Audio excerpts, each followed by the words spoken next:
किरीट सोमय्या हे भारतीय जनता पार्टीचा नेता असेल, पण किरीट सोमय्याला डोका नाही.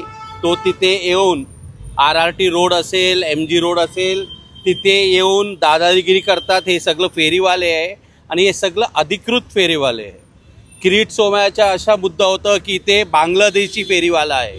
मग काय विचारायला कोणाला? तुमच्या सत्ता आहे केंद्रामध्ये, राज्यामध्ये 11 वर्षापासून तुमच्या सत्ता आहे. बांगलादेशी असेल तर तुम्ही जबाबदार आहे. तुम्ही विचारला पाहिजे अमित शहाला आणि नरेंद्र मोदी साहेबांना. स्टेट बॉर्डर असेल, सेंट्रलच्या देशाचे जे संरक्षणचं काम आहे तुमचं आहे, भारतीय जनता पार्टीचं आहे. ते फेल झाला म्हणून तुम्ही असा रस्त्यावर उतरतात आणि हे जे अधिकृत फेरीवाले आहे याच्यावर तुम्ही कारवाई करतात. आम्ही आज महाविकास आघाडीतर्फे काँग्रेस पार्टी असेल, शिवसेना UBT असेल, आमचे NCP शरद पवार गट असेल, सगळं महाविकास आघाडी हे जे फेरीवाले त्याचे बरोबर आहे.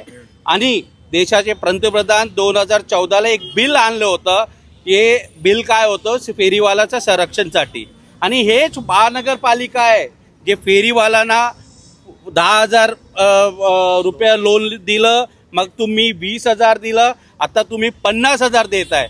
एक तरफ तुम्ही त्याला सांगतात की लोन घ्या, धंदा करा, स्वावलंबी व्हा, आणि दुसरी तरफ तुम्ही कारवाई करतात, त्याचे गाडी उचलतात, लाठ्या मारतात. हे दोन धोरण कशाला? आणि मी किरीट सोमय्याला आव्हान देतो, याच्या पुढे तुम्ही रस्त्यावर आला आणि हे अधिकृत फेरीवाल्यावर कारवाई करणार तेव्हा आम्ही सगळं महाविकास आघाडीचे तमाम नेता आणि कार्यकर्ता तुमच्या समोर तुम्हाला मुंहतोड उत्तर देणार. किरीट सोमय्या हे बांगलादेशीचे नावावर मुसलमान जे हॉकर असेल त्याच्यावर कारवाईसाठी हे सगळं प्रकरण चालू आहे.